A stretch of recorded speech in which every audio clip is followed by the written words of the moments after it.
तो दोस्तों आज हम राजस्थान हाई कोर्ट एलडीसी के लिए 25 इंपॉर्टेंट प्रश्नों के बारे में बात करेंगे और ये सभी प्रश्न मोस्ट इंपॉर्टेंट सिलेक्टेड प्रश्न और परीक्षा में आने लायक प्रश्न, इसलिए वीडियो में आप अंत तक जरूर बने रहे। तो चलो वीडियो को शुरू करते हैं। तो आपका पहला सवाल है कि राजस्थान के 33वें जिले प्रतापगढ़ का क्षेत्रफल कितना है। तो इसका जो क्षेत्रफल है वह है 4192 वर्ग किलोमीटर। ठीक है, 4192 वर्ग किलोमीटर है जो राजस्थान के जिले प्रतापगढ़ का क्षेत्रफल है। कितना है? 4192। तो दोस्तों आपको 25 प्रश्न दिए जाएंगे, जिसमें से आपने कितने प्रश्न चाहिए है वो हमें लास्ट में कमेंट में ज़रूर बताएं।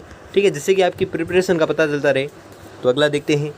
अगला सवाल है कि वर्ष 2009 से 2010 में राज्य के किस जिले में सर्वाधिक नई पंचायत समितियां का गठन हुआ है। तो आपको याद रखना है यह हुआ है हनुमानगढ़ जिले का। ठीक है, हनुमानगढ़ वह जिला है जिसका वर्ष 2009-10 में राज्य के हनुमानगढ़ जिले में सर्वाधिक नई पंचायत समितियों का गठन किया गया है। किस जिले में? तो हनुमानगढ़ जिले में। अगला सवाल है कि हरियाणा का वह नवगठित जिला जिसकी सीमाएं राजस्थान को स्पर्श करती है। तो आपको याद रखना है वह जिला है मेवात। ठीक है, मेवात हरियाणा का वह नवगठित जिला है जिसकी जो सीमाएं हैं वह राजस्थान को स्पर्श करती हैं। कौन सा जिला है? मेवात। अगला सवाल है कि मध्य प्रदेश का वह जिला जो 3 ओर से राजस्थान से घिरा हुआ है। तो आपको याद रखना है वह है नीमच। ठीक है, नीमच है जो मध्य प्रदेश का वह जिला है जो तीनों ओर से राजस्थान से घिरा हुआ है। कौन सा जिला? नीमच। अगला सवाल है कि राजस्थान की उत्तर दक्षिण तथा पूर्व पश्चिम बिंदुओं को मिलाने वाली काल्पनिक रेखाएं जिस जिले में आपस में एक दूसरे को काटेगी वह है। तो आपको याद रखना है वह जिला है कौन सा? तो वह जिला है नागौर। ठीक है, नागौर वह जिला है जहां पर राजस्थान की उत्तर दक्षिण तथा पूर्व पश्चिम बिंदुओं को मिलाने वाली काल्पनिक रेखाएं नागौर जिले में आपस में एक दूसरे को काटेगी। किस जिले में? तो नागौर जिले में। अगला सवाल है कि राजस्थान का कौन सा नगर the city of mountains and fountains कहलाता है। तो आपको याद रखना है वह नगर है उदयपुर। ठीक है, उदयपुर राजस्थान का वह नगर है जिसे क्या कहते हैं? The city of mountains and fountains. ठीक है, माउंटेन्स एंड फाउंटेन्स कहते हैं किस नगर को? तो उदयपुर नगर या उदयपुर जिले को कहते हैं। अगला सवाल है कि कर्क रेखा राजस्थान के किन जिलों में से होकर गुजरती है। तो आपको याद रखना है यह गुजरती है बांसवाड़ा एवं डूंगरपुर से। ठीक है, बांसवाड़ा एवं डूंगरपुर वह जिले हैं जहां से कर्क रेखा है जो गुजरती हैं। किन जिलों से? बांसवाड़ा व डूंगरपुर से। अगला सवाल है कि राजस्थान का क्षेत्रफल निम्न में से कौन से देश के लगभग समान है। तो आपको याद रखना है यह समान है जापान के। ठीक है, जापान देश के समान है क्षेत्रफल किसका? राजस्थान का।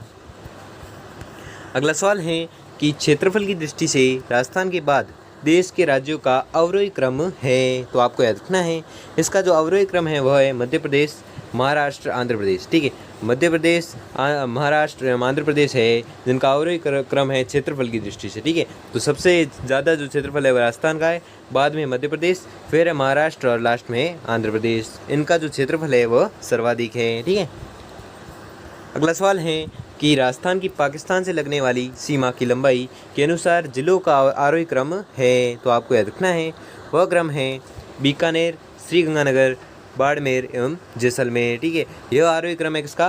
राजस्थान की पाकिस्तान से लगी सीमा की लंबाई के अनुसार है जो जिलों का आरोही क्रम है। क्या है?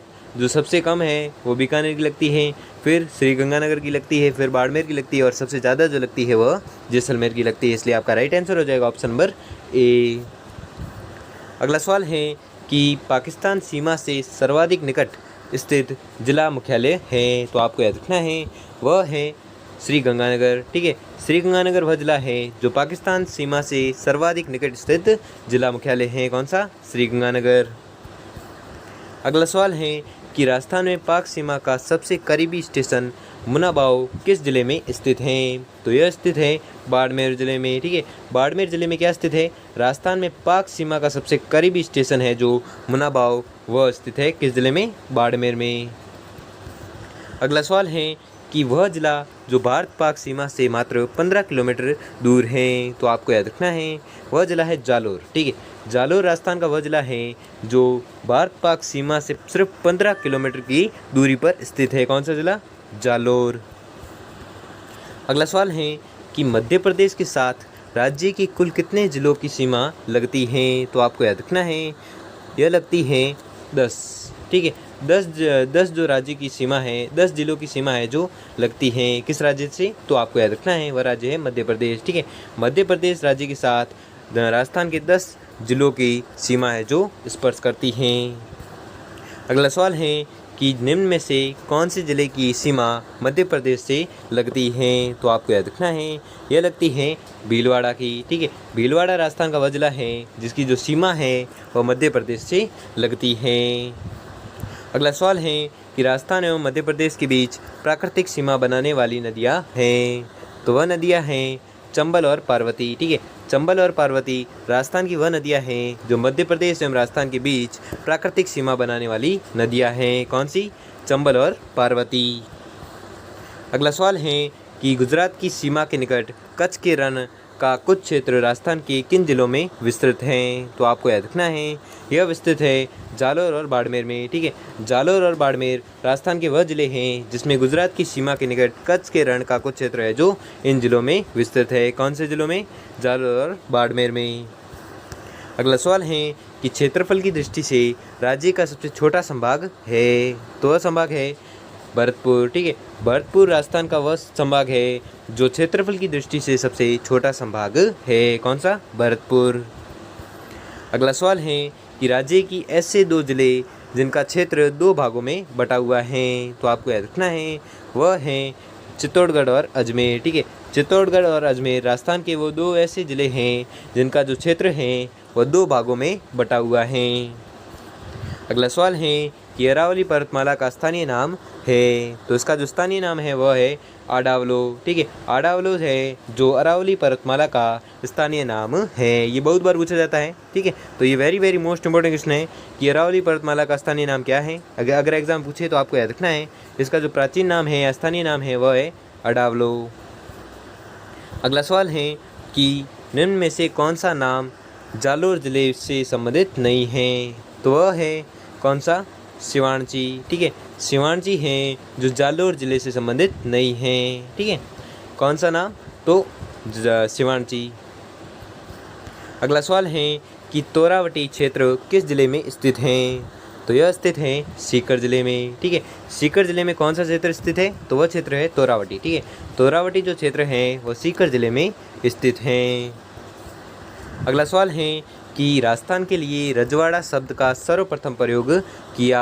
तो आपको याद रखना है, इसका जो प्रयोग किया गया था वह किया था कर्नल जेम्स टॉड ने। ठीक है, कर्नल जेम्स टॉड वह व्यक्ति है जिसने राजस्थान के लिए रजवाड़ा शब्द का सर्वप्रथम प्रयोग किया है। किसने? कर्नल जेम्स टॉड ने।